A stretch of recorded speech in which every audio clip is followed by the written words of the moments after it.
Hello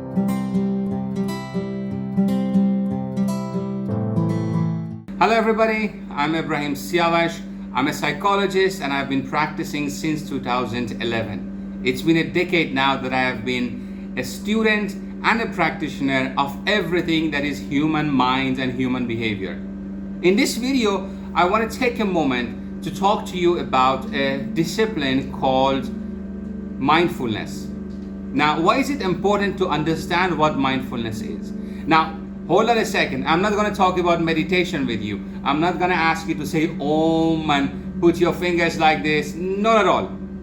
Mindfulness is the principle of bringing your mind into the present moment. You see, there are several psychological studies conducted which have concluded that the human mind, as we go through our lives, is not in the present moment 85 to 90% of the times. It's huge. Let me reiterate it again. While we are living, we are not in the present moment 85 to 90% of the times. So what happens in those times? In those times, there is a part of the mind activated which we call default mode network, DMN. What is default mode network? Is a network of your brain cells that are activated when you are not actually doing anything. So the research was like this. They put subjects into the MRI machine and they studied their brain activity. They asked the subjects to think about a picture or recall a picture. Means they asked them to go into the past function of the mind. And they saw that there is a specific part of the mind that is activated. They also asked them to think about something in the future, envision themselves 5 years from now. And they saw that another part of the brain was activated. What is interesting, when the researchers asked the subjects not to think about anything, all those parts were activated. This is a huge finding. This goes with a study that proved 85 to 90% of the times our brain is just not in the present moment. Plus, there's a lot of psychological literature on the fact that the less time you spend in the present time, the less happy you are in your life. Why do we all these things? Why do we study, work, fall in love, travel, read, learn, so that we can be happy? We know concretely, with evidence now, that unless you are present in the moment, you will not experience happiness. Doesn't matter where you are, who you are, how rich and famous you are, how you like to pretend like you are happy.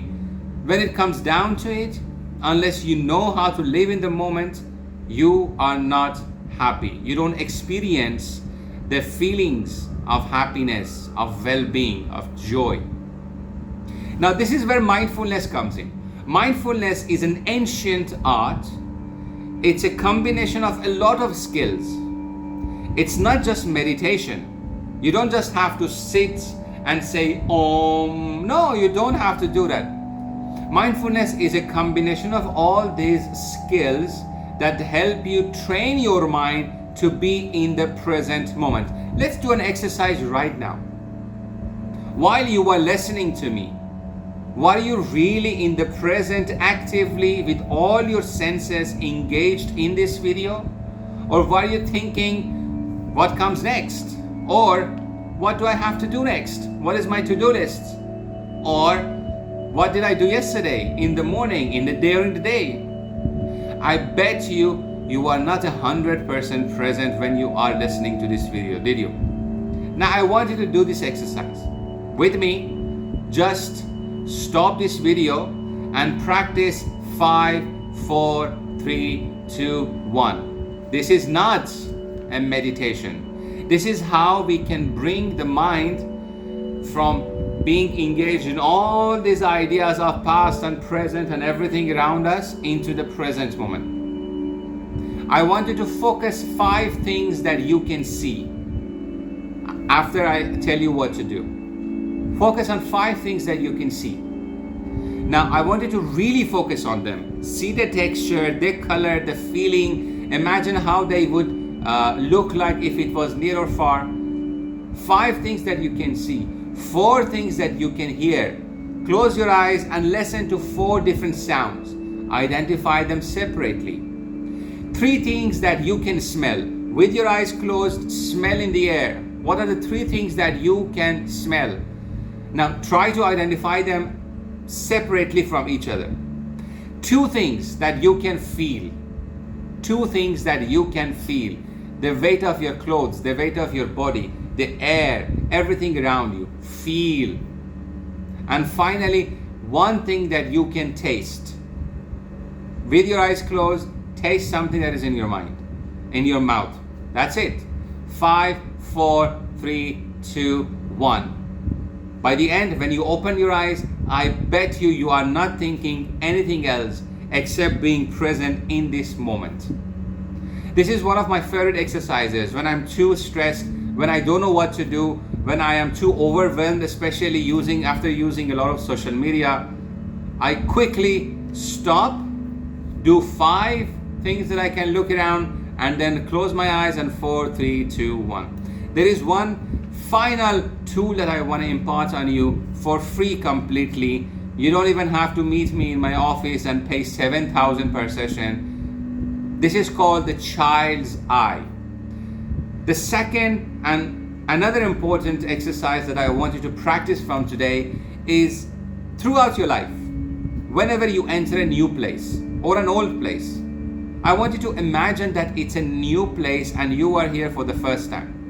I mean, think about it. A lot of the things that you are used to today, they were new for you, weren't they? And weren't they more fun when they were new? Yes, they were. So I want you to constantly, throughout your life, just pretend you are a child, in a sense that you allow your mind to be engaged in the present moment, engaged all the 5 senses in the present moment. This is called the child's eye. It's a Buddhist practice. Also, there is a lot of scientific literature printed on it.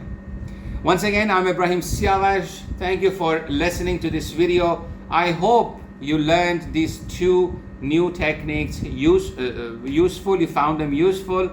I look forward to teaching you more if you ever join any of my courses. I teach DBT coaching, NLP coaching, and hypnotherapy, 3 months online and 1 day in person. You can contact, and I will gladly serve you to the best of my knowledge and information.